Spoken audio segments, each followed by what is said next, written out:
नमस्कार दोस्तों, स्वागत है आपका फिर से एक बार ऑनलाइन क्लास में। आज हम इतिहास से संबंधित 30 महत्वपूर्ण प्रश्नों पर चर्चा करेंगे। देखो वो कौन कौन से प्रश्न हैं। सबसे पहला है, बौद्ध ग्रंथ अंगुत्तर निकाय में कितने जनपदों का उल्लेख है? बौद्ध ग्रंथ अंगुत्तर निकाय में कितने जनपदों का उल्लेख है? तो बौद्ध ग्रंथ अंगुत्तर निकाय के अनुसार 16 जनपदों का उल्लेख मिलता है। कितने को उल्लेख मिलता है? 16 जनपदों का उल्लेख मिलता है। क्वेश्चन नंबर 2, तक्षशिला किस महाजनपद की राजधानी थी? तक्षशिला किस महाजनपद की राजधानी थी? तक्षशिला गांधार की राजधानी थी। तक्षशिला किसकी राजधानी थी? गांधार की राजधानी थी। क्वेश्चन नंबर 3, किस राज्य के राजचिन्ह में जय जंगलधर बादशाह लिखा मिलता है? यानी कि किस राज्य के राजचिन्ह में, ठीक है, जय जंगलधर बादशाह लिखा मिलता है? तो बीकानेर के जो राज्य है, बीकानेर के शासकों का जो राजचिन्ह था, राज्य का राजचिन्ह था, उसमें जय जंगलधर बादशाह लिखा मिलता है। क्वेश्चन नंबर अगला है कि चंद्रगुप्त मौर्य का गुरु कौन था? चंद्रगुप्त मौर्य का गुरु कौन था? तो चंद्रगुप्त मौर्य का गुरु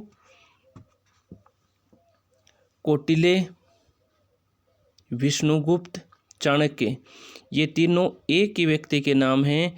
तो आप चंद्रगुप्त मौर्य का जो गुरु है वह चाणक्य था। चाणक्य का दूसरा नाम विष्णुगुप्त व कौटिल्य, ये दो इसके अन्य नाम हैं। इसके बाद में अगला क्वेश्चन आता है, किस मौर्य शासक को यूनानी लेखक एमित्रोचेटस कहते थे? यानी कि ऐसा कौन सा मौर्य शासक था जिसे यूनान के लेखकों में एमित्रोचेटस कहा गया है? तो बिंदुसार, मौर्य वंश का बिंदुसार जो शासक था, बिंदुसार राजा था, उसे एमित्रोचेटस कहा गया है यूनानी शासकों में। तो इसका उत्तर क्या होगा? क्वेश्चन नंबर 5 का बिंदुसार। अगला क्वेश्चन है कि कौटिल्य के अनुसार राज्य के कितने अंग हैं? तो कौटिल्य के अनुसार राज्य के अंग कितने हैं? तो कौटिल्य ने राज्य के 7 अंग बताए हैं या 7 प्रकार बताए, 7 अंग बताए हैं। अगला क्वेश्चन है, सुगवंश का संस्थापक कौन था? तो सुगवंश का संस्थापक कौन था? तो सुगवंश का शासक था पुष्यमित्र सुग। पुष्यमित्र सुग जो मौर्य वंश का अंतिम शासक था, बृहद्रथ उसका सेनापति था। तो क्वेश्चन है, सुगवंश का संस्थापक कौन था? तो सुगवंश का संस्थापक पुष्यमित्र था। क्वेश्चन नंबर 8, किस शासक द्वारा चलाए गए सिक्कों पर अश्वमेध पराक्रम लिखा मिलता है? यानी कि ऐसा कौन सा शासक था, गुप्त वंश का ऐसा कौन सा शासक था जिसने अपने सिक्कों पर अश्वमेध पराक्रम लिखा? तो ऐसा शासक था समुद्रगुप्त। तो क्वेश्चन नंबर 8 है, इसका उत्तर क्या होगा? समुद्रगुप्त। गुप्त वंश का संस्थापक कौन था? गुप्त वंश का संस्थापक कौन था? क्वेश्चन नंबर 9 है कि गुप्त वंश का संस्थापक कौन था? तो गुप्त वंश का संस्थापक श्रीगुप्त था। क्वेश्चन नंबर 10, नालंदा विश्वविद्यालय का संस्थापक कौन था? अर्थात किस गुप्त शासक ने नालंदा विश्वविद्यालय की स्थापना की?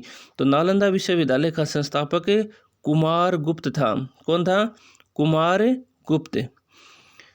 क्वेश्चन नंबर 11, मृच्छकटिकम नामक नाटक के लेखक कौन हैं या कौन थे? तो इसके लेखक थे शूद्रक। कौन है? शूद्रक इसके लेखक थे। अगला क्वेश्चन नंबर 12, पाल वंश का सबसे महान शासक कौन था? पाल वंश का सबसे महान शासक कौन था? तो पाल वंश का सबसे महान शासक धर्मपाल था। कौन था? धर्मपाल। पाल वंश का सबसे महान राजा था धर्मपाल। वर्धन वंश का सबसे प्रतापी शासक कौन था? वर्धन वंश का सबसे प्रतापी शासक हर्षवर्धन था। ठीक है, वर्धन वंश का सबसे महान या प्रतापी शासक हर्षवर्धन। तो क्वेश्चन नंबर 13 का जो उत्तर होगा वो होगा हर्षवर्धन। क्वेश्चन नंबर 14, राष्ट्रकूट वंश के किस शासक ने लगभग 64 वर्ष तक शासन किया?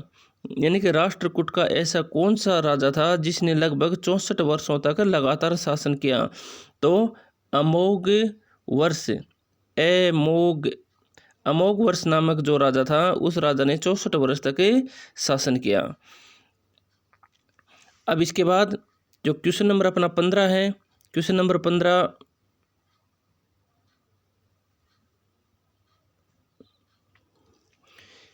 किस चोल शासक ने तंजौर के शिव मंदिर का निर्माण करवाया? ठीक है, कि चोल वंश का ऐसा कौन सा राजा था जिसने तंजौर के शिव मंदिर का निर्माण करवाया? तो राजराज प्रथम था। शिव मंदिर को ही राजराजेश्वर मंदिर कहा जाता है। शिव मंदिर को ही क्या, राजराजेश्वर मंदिर के नाम से जाना जाता है।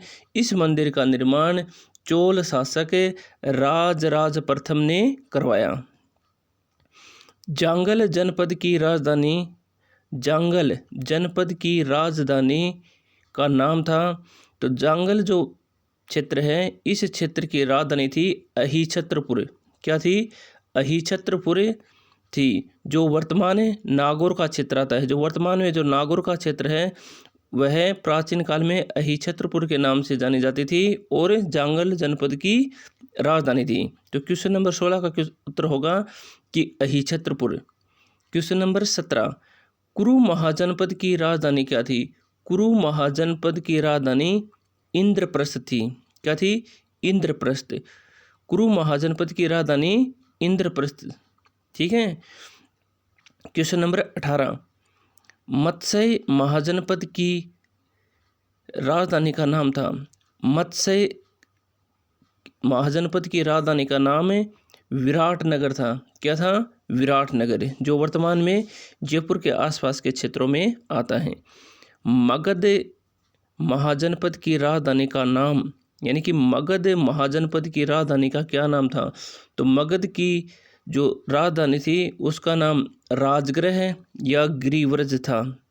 तो राजगृह या गिरिव्रज। ठीक है, मगध की राजधानी राजगृह या गिरिराज। ठीक है, गिरिवर्ज। क्वेश्चन नंबर 20, राजस्थान के 4 महाजनपदों के नाम बताओ। यानी कि जो वर्तमान राजस्थान है इस क्षेत्र में 4 महाजनपद कौन कौन से थे उस समय?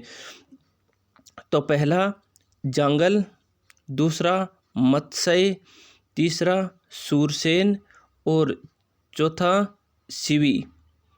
4 महाजनपदों में पहला जांगल, दूसरा मत्स्य, तीसरा सूरसेन और चौथा सिवी। ठीक है। क्वेश्चन नंबर 21, वर्तमान राजस्थान के कौन से 2 जिले जांगल देश जनपद में सम्मिलित थे? यानी कि वर्तमान राजस्थान में ऐसे 2 जिलों के नाम बताओ जिनका क्षेत्र प्राचीन काल में जांगल देश जनपद में आता था। तो उसके हैं बीकानेर और जोधपुर। बीकानेर और जोधपुर का क्षेत्र है वह प्राचीन काल में जांगल देश के अंतर्गत आता था या महाजनपद के अंतर्गत आता था। क्वेश्चन नंबर 22, अशोक स्तंभ कहाँ स्थित है? अशोक स्तंभ कहाँ स्थित है? तो अशोक स्तंभ सारनाथ में स्थित है। क्वेश्चन नंबर 23, भगवान श्री कृष्ण का संबंध किस महाजनपद से था?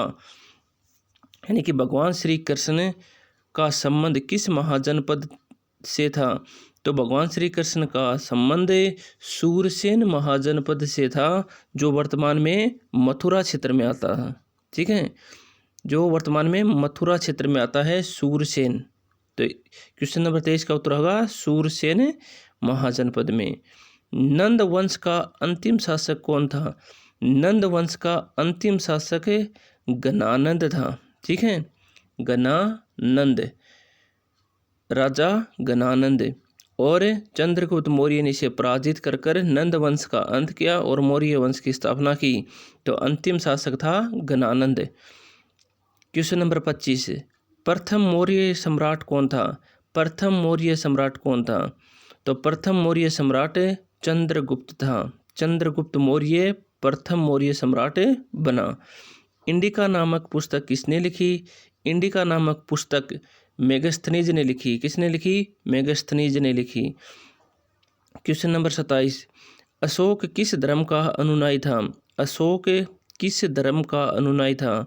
तो अशोक बौद्ध धर्म का अनुयायी था। किस धर्म का था? बौद्ध धर्म का अनुयायी था। क्वेश्चन नंबर 28, अशोक द्वारा निर्मित 4 गुफाएं कौन कौन सी थी? कि अशोक ने 4 गुफाओं का निर्माण करवाया, उन गुफाओं के नाम बताने हैं। तो पहली थी सुदामा, 2 नंबर चापार, 3 नंबर विश्व जोफड़ी और 4 नंबर करण।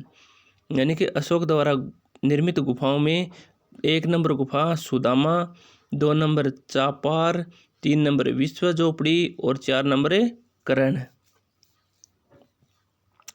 क्वेश्चन नंबर 29, अशोक के अधिकांश अभिलेख किस लिपि में हैं? अशोक के अधिकांश अभिलेख किस लिपि में हैं? तो अशोक के अधिकांश ब्राह्मी लिपि में मिलते हैं। कौन सी में? ब्राह्मी लिपि में मिलते हैं।